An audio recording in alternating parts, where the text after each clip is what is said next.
I'm the Burke and I do things, and today is going to be a first impressions video. I have two products that I received in PR from Boxycharm. I have one product that I got in my Ipsy Glam Bag Plus this past month, and one product that I purchased in the Sephora VIP sale to try on.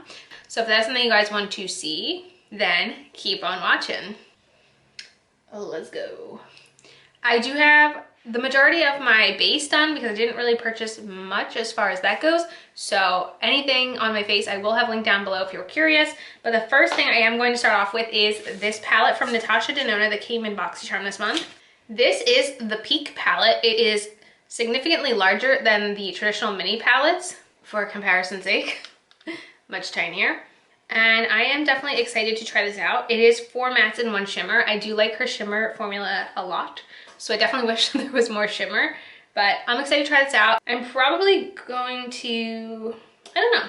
We're gonna start off with this pale shade right here though, and I'm gonna go in with this Morphe M441 brush, and we're just gonna see if that works. Yeah, I can definitely use that as a transition. I mean, I am of the palest skin tone, so it definitely works for me that way. But next I do want to go in with this more pink shade and add a little bit of color. Now if this was just a regular, first of all, these Natasha Denona palettes that are this size are $48. So, and I'm actually going to mix the two shades together now and continue. So this is definitely not something I would have paid $48 for. If it was one of the $25 minis, I don't even think I'd pay the $25 for this because, like I said, I really do prefer her shimmer formula. Like, that's my favorite thing in the world. And this color story, just like, it's not necessarily the most me color story for sure. I'm going to add a tiny bit of this like salmony color so we can really use all the shades in this palette today. But like, the mini nude is one of my all-time favorite palettes ever.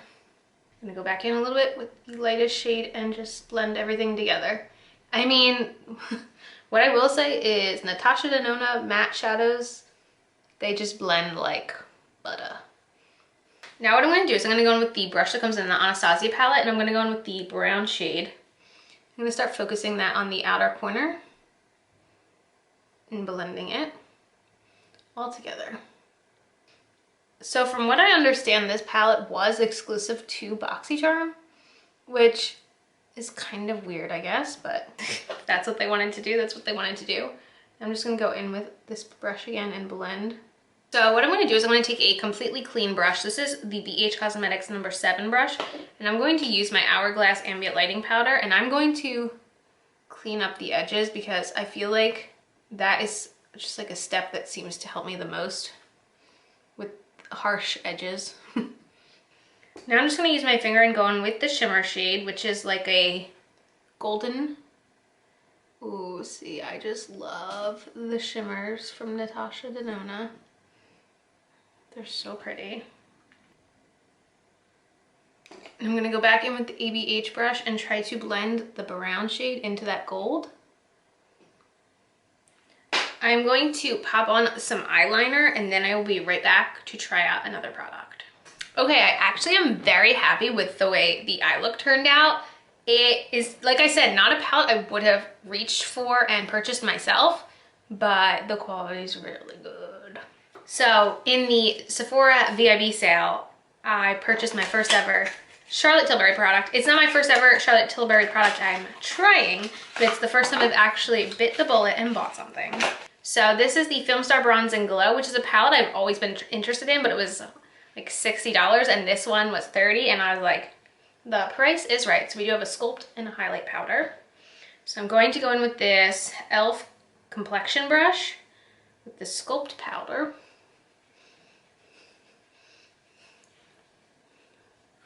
Ooh. And sculpt my face. I mean, like, that's really pretty.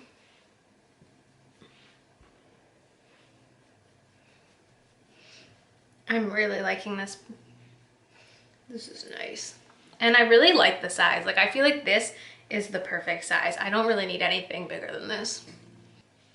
Ooh, I really like that shade. I mean, I am the fairest of them all sometimes, I think.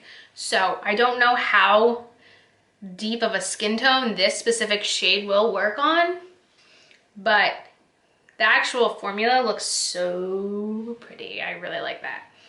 Really quick, I'm going to throw on a little blush before I go in with the glow. Now I'm going to take this Profusion small tapered powder brush. We're gonna see how this looks.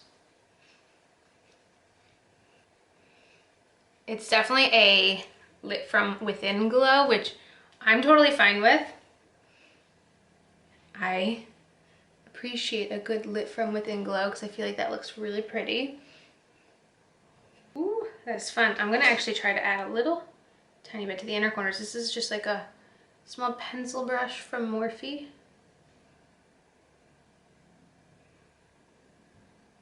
Tie the look together. Tap out a little more blush over the highlight. Oh, I'm really liking it so far. Oh, what a good try on. All right, really quick, I'm gonna set my face. And now I have a lip oil to try out. I do have a lip liner on already. This is the Lottie London Slay All Day lip liner in the shade Work It. So I'm gonna put a lip oil over it. Especially now, my lips are so dry. Like, I'm all about the lip oils. So this is from Tarte's Sugar Rush line, and this is their Lip Sip Vegan Lip Oil in the shade Fresh Pressed. I did get this in my most recent Ipsy Glam Bag Plus. I did choose this as one of my options. Ooh, it looks really juicy. Ooh, it smells like... That's like a very nostalgic scent. Some sort of berry candy. That feels good on the lips. Have you guys been really into lip oil? Like, I really was never into lip oil, I feel like, until like the last couple of months. Which is ironic because I can't even wear them anywhere because of masks. It's very, very comfortable. Okay, the last product I'm going to play with today is a mascara that I got in my Boxycharm. This is the Milk Makeup Kush Mascara, but the waterproof version. I truly disliked the original Kush Mascara. I've heard very mixed opinions on the waterproof version, but this is what the actual component looks like. It is cold metal, it is heavy, and I could use a good waterproof mascara with all the hormonal tears that are coming out lately, and that will be coming once she's born, I'm sure. So let us try this.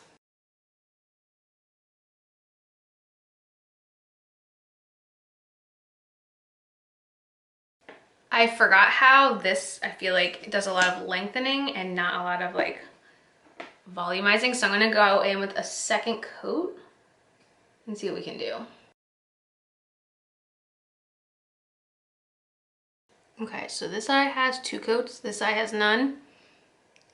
It definitely like makes you look like you have a lot of fluffy lashes, but I don't know. I'm gonna have to like let the formula dry out a little, see how it wears throughout the day. You know, sometimes mascaras take trial and effort, but I just remember being very underwhelmed by the original formula. Okay, I feel like I built it up a lot. Let me see if I can get off the little piece I got on my lid, not my ball. Okay, we're done everything. I feel like the makeup looks really good.